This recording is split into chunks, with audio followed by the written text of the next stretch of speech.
Hello, welcome to the channel.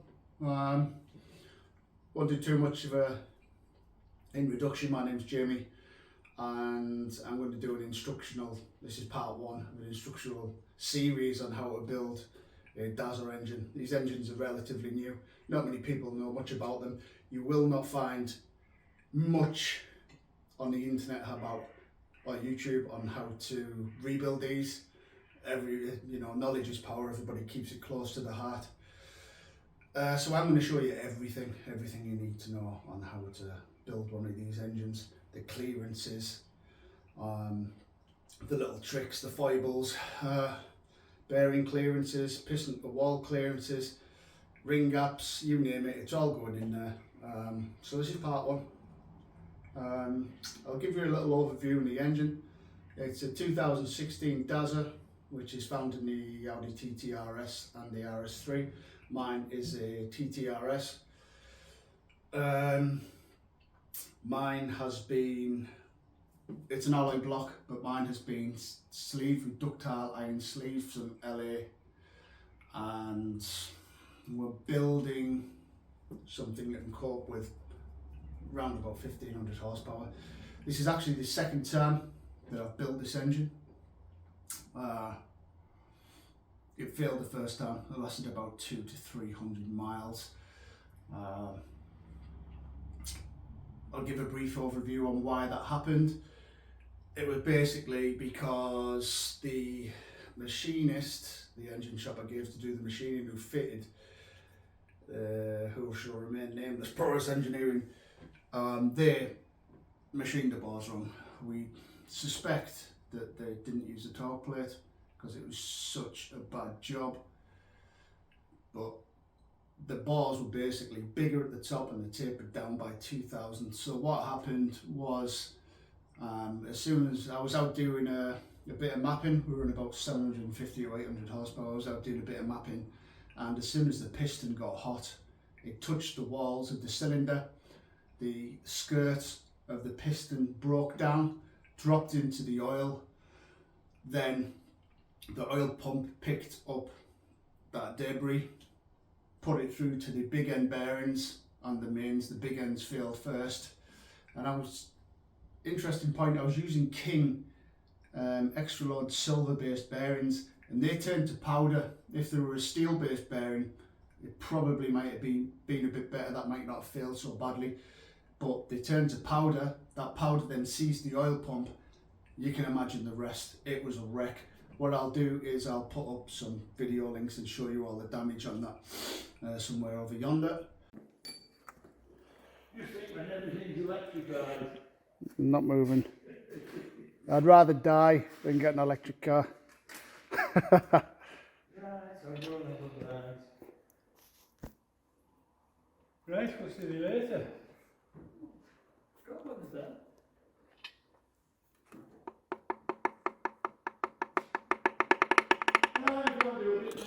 It is a Focod, and this is the sump.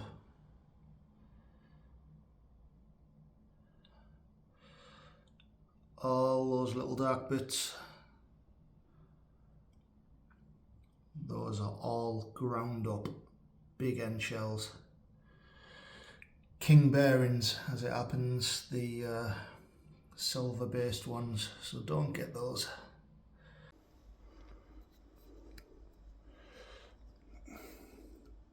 Almost completely seized. You can see there where the crank had dissolved, not dissolved, but ground away the bearing, and it had been smashing into the conrod. So you can see in there those brass bush bearings, not really much brass in them, it's almost down to the tool steel, so yeah, they're knocked. And there's the hammering again off the crank. It was a mess.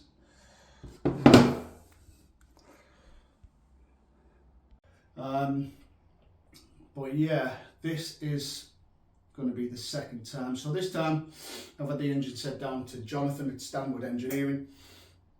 He did use a torque blade and he knows what he's doing, and he made sure that the cylinder walls were bored to GE specification, which Porous Engineering didn't do. They did it to 0.06 millimeters, which GE's spec is 0.11 millimeters, so that's half of the clearance they need. I was told by them that it would be okay and it would be a quieter engine. Against my better judgment and having the GE specs in front of me, I believed them and I went ahead with it. Stupid mistake, and this is where we are now. So today we will be checking the bores. Good practice. I trust Jonathan, but I'm going to check it anyway because I don't want to be doing this again. Then we're going to be gapping the rings, show you how we do that. After we've gapped the rings, then we're going to check the con rods. We're going to end-to-end balance them. I got the con rods off a good friend of mine, Ian Howell, who built Arthur's TTRS, the 1400 horsepower one, and he has balanced me. He showed me the measurements, but for the benefit of content, we're going to do it and I'm going to show you how we do it. Then, if we've got time, we're going to balance the piston packs. So that's the pistons, the rings, the pins, the bearings, rod bolts, all together. So yeah, that's what we're going to do now. This is my front room. I know I've called my channel Bedroom Mechanic. I live on my own. That's why I can get away with doing this shit in my front room.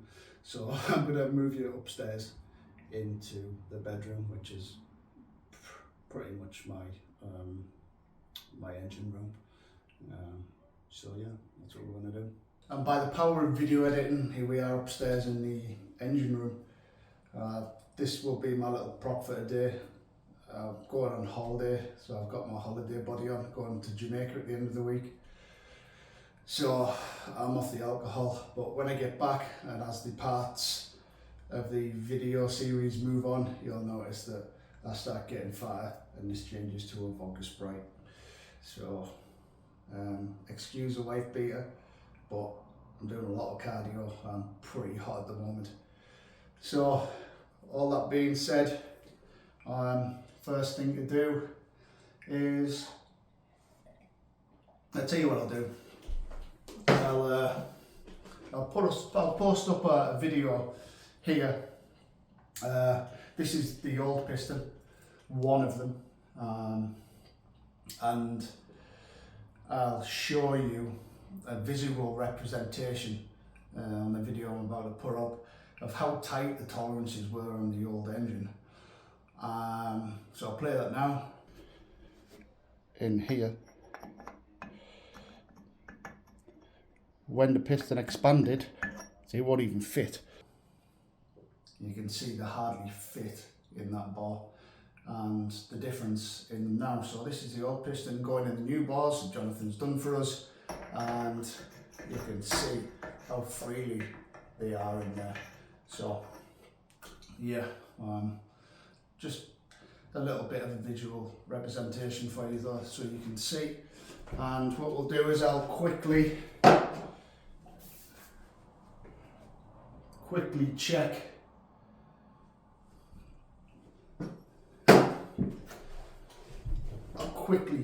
the bores with this dial gauge. So this is one of the new pistons. You can see, is that just not a work of art?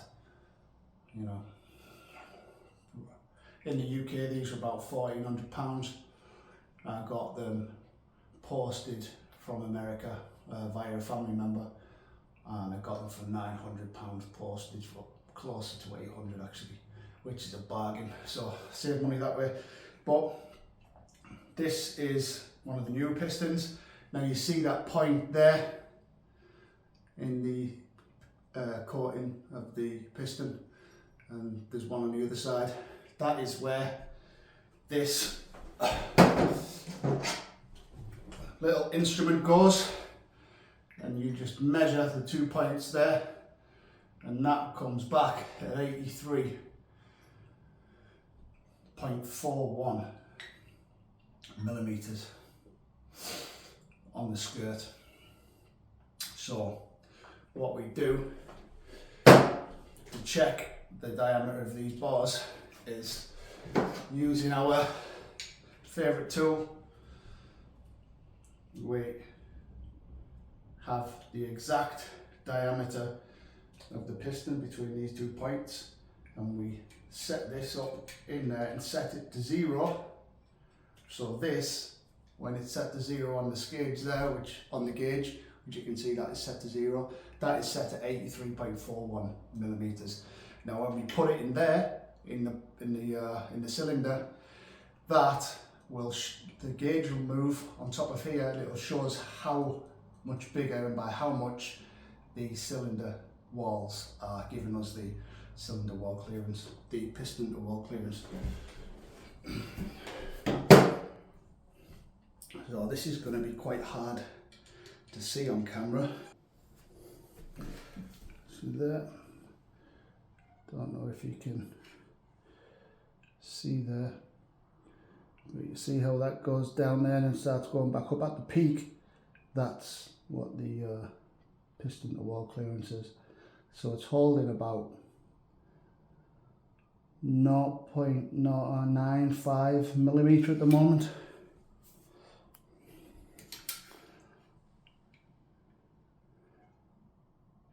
Yeah. However, it is keen to remember that this, what we're doing now, is just for reference. So although it looks like it's outside of the spec with it being 0.095 millimeters, the head isn't torqued down with a torque plate. So as soon as that cylinder head gets torqued down to its specification, and the mains bolts are torqued as well, that will pull the bars into spec. So I'm quite happy with those being 0.9, 0.95. So I'm happy with that. So this is the new piston, as I say, very pretty, 2618 floor grain aluminium alloy with a bit of silicon in there, I believe. This is the paperwork for it. I'll post a picture of these up on the screen if you can't see them. However, this basically gives what we need to do for the rings.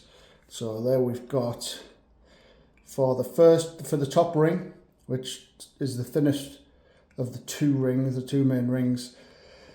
We're going to be using nitrous, but it's not race only, it's a road car. And we're not going to be circle drag race, so we don't want to go that.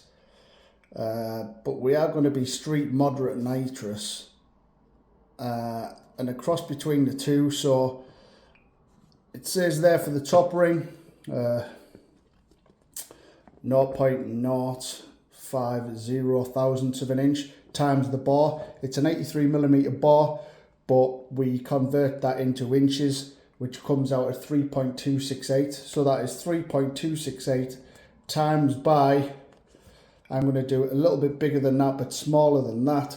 So we're going to do 0.052 inches, which the top ring comes out at, I've written it down here, it comes out at 0.016. So 16 thousandths of an inch we're going to do the top ring. The second ring, which is the thickest ring, again, I've used the same formula. We're going to go in between these two. So 57 and 55, I'll put it at 56. That comes out at, for the second ring, as 17 thousandths of an inch. So that's what we're going to set our ring gaps to. These are the two rings here. This is my ring gapper, and this is my brand new feeler gauge. So we'll crack on with that. I'll show you what to do with that. So the first thing we do with this is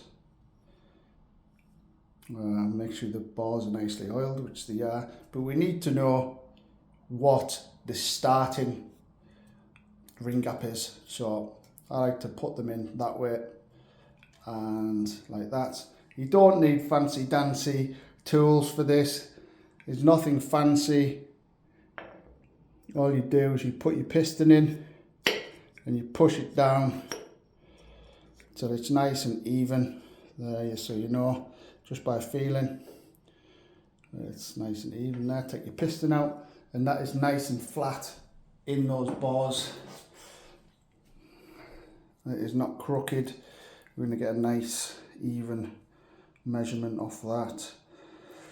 What we'll do on these is we'll start small, 0.11 millimeters, well sorry, not 11,000th of an inch, and we can't get it in there. We cannot get it in there. What's the smallest feeler gauge we've got here? So we've got a 1,000th of an inch. We'll try that. Yeah. So yeah, it just slips in there quite nicely. There's no friction from either side of the gap. So we know now that we can take this back over to the file, and we can always pull your piston rings out like that as well, and it saves those bits scratching this on the wall. Now before you do this, it's important to check on your instructions. There's different applications have different styles of rings. Some, you know, some have the corners knocked off, and you know, all kinds of shapes. However, thankfully ours are square. They don't have any tapering on the inside. That's our second ring that we're doing. This is sorry, this is our second ring, isn't it? Yeah. See, the second ring won't fit in the top there, so yeah, it won't fit in the top. So that is our second ring. So you see on the second ring that has laser etched writing on it. That writing always faces to the top. Our top ring, however, has no marks on it whatsoever, and it isn't tapered. Well, it does have writing on it, so that writing, per the instructions, wants to face up into the cylinder. Full of cold today, so sorry for the heavy breathing and the sniffing. Hopefully that will get out of the way soon, but now we know that this gap is well below what we need to, we can take a bit off. One thing to note when you are gapping these or you are grinding them is you only grind from one side. I like to make sure that I have the ring facing to the top. That means the writing facing towards me, and then a gap from one side, and remember that side, and always take materials off that side. And try to always turn the wheel in a direction so that it goes, that it travels to the back, the inside diameter of the ring. And I like to do 3 turns and then go re-measure back in the bore and see how much that has taken off. So 1, 2, 3, and always like to just knock the sharp edges off that with a diamond nail file, just so that you don't scratch the bores. It's just good practice. So we go back over to the engine, we get our piston, put that in like that again. Set those bits first, put it down nice and square.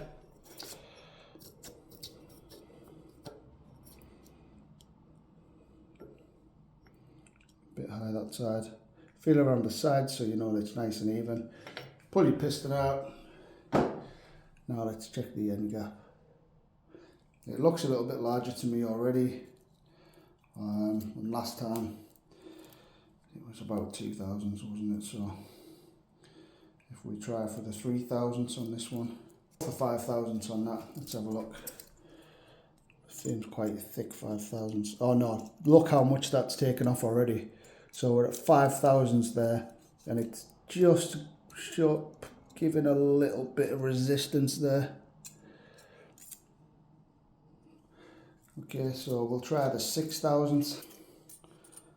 So just 8 to 6 thousandths as well. So, wow. Just goes to show how much material you can take off that. It's eating the 7 thousandths, wow. Just how much material you can take off that and how far. And once you go too far past, you can't add material to that. That is, you know, you're going to need another ring for it. So you have to repurchase another ring then. So we're up at 10 thousandths now. It's still flush. 10 thousandths. Wow, okay. There's no way it's going to be 14 thousandths. No, it's not 14 thousandths.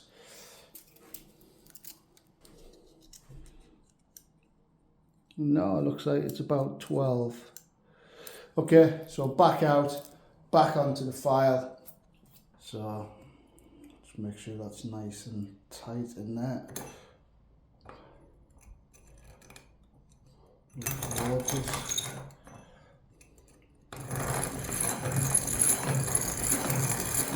Right. Knock the edges off.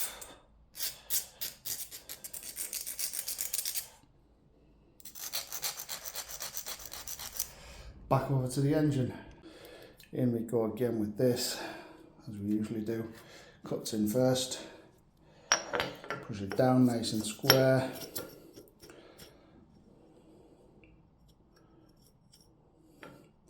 Yeah, it's exactly the same all around. Okay, so last time it was about 13 thousandths of an inch if I remember, so I'm just going to go straight to 14 on this one. And it's still too tight. Still a little bit undersized, so we'll take that a little bit more off that. Make sure we have the writing facing to the top. There we go, that's it there.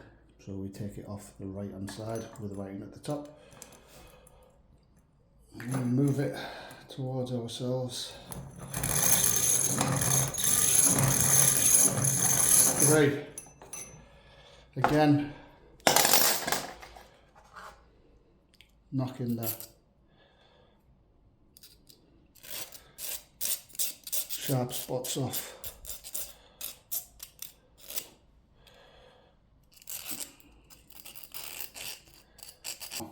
Okay, so we're making progress on this.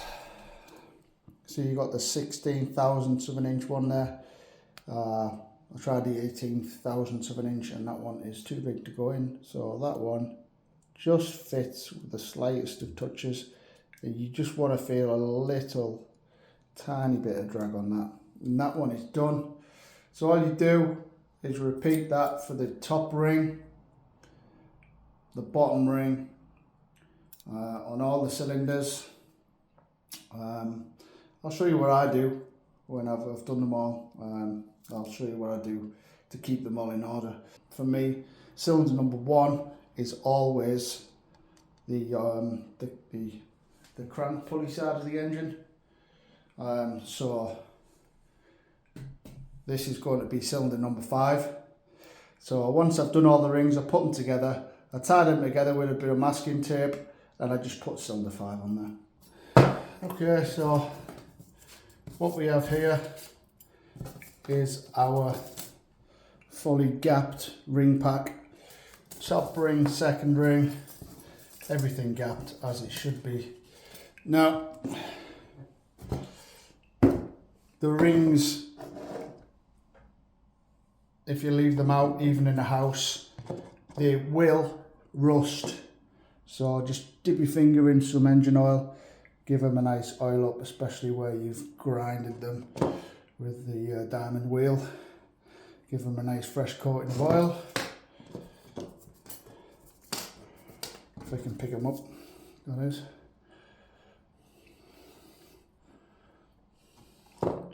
That's the last thing you want on freshly bought rings is rust.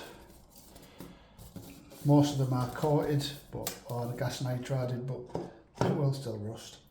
So all we're going to do is give them a nice even coating of oil.